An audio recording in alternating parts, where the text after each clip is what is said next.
মাত্ৰ 16 মাহতে পবিত্ৰ কোৰাণ শ্বৰীফ মুখস্থ কৰিলে 12 বছৰীয়া এটি শিশুৱে। এই চমৎকাৰ ৰূপহী হাতৰ এটি প্ৰতিভাৱান শিশুৱে কম দিনতে মুখস্থ কৰিলে ইছলাম ধৰ্মৰ পবিত্ৰ গ্ৰন্থ কোৰাণ শ্বৰীফ।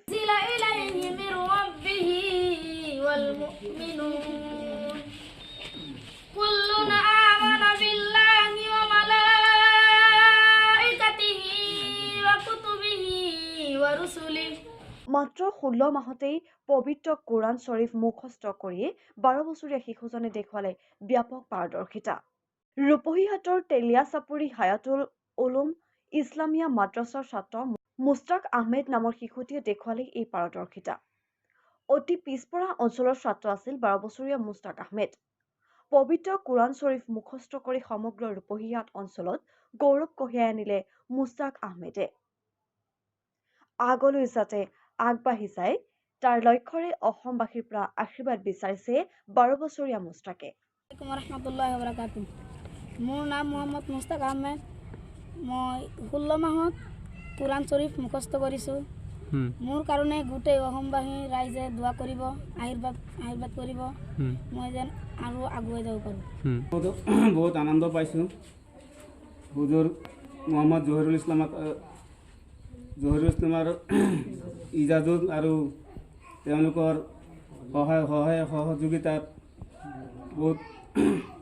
বহুত কষ্টৰে হেৰি কৰি কোৰাণ শ্বৰীফ হিফজ কৰিছে, তাৰ কাৰণে মই বহুত আনন্দ পাইছোঁ। কিমান মাহত হৈছে? 16 মাহত। 16 মাহত। হয়। ল'ৰাটোৰ বয়স কিমান? 12 বছৰ। 12 বছৰ। আপোনাৰ ল'ৰা হয়? মই অনুভৱ কেনেকুৱা এতিয়া যিহেতু কোৰাণখন? মই বহুত আনন্দ পাইছোঁ। এই ল'ৰাটোৰ ঘৰ হ'ল বগামুৰ। ল'ৰাটো মোৰ হাতত কাইজাৰ পৰা পঢ়ি আছে।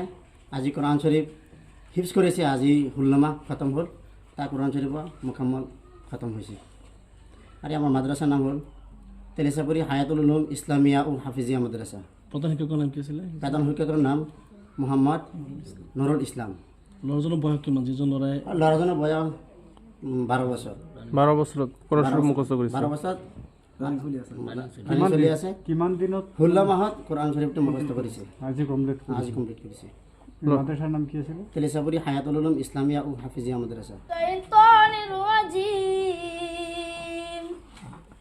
বিসমিল্লাহির রহমানির রহিম।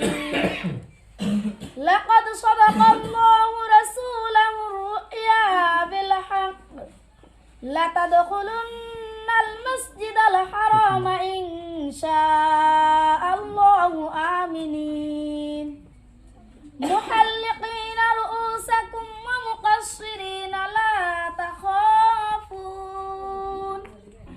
ফাআলিমা মা লাম তা'লামু ফাজআলা মিন দুনি যালিকা ফাতহান করিবা।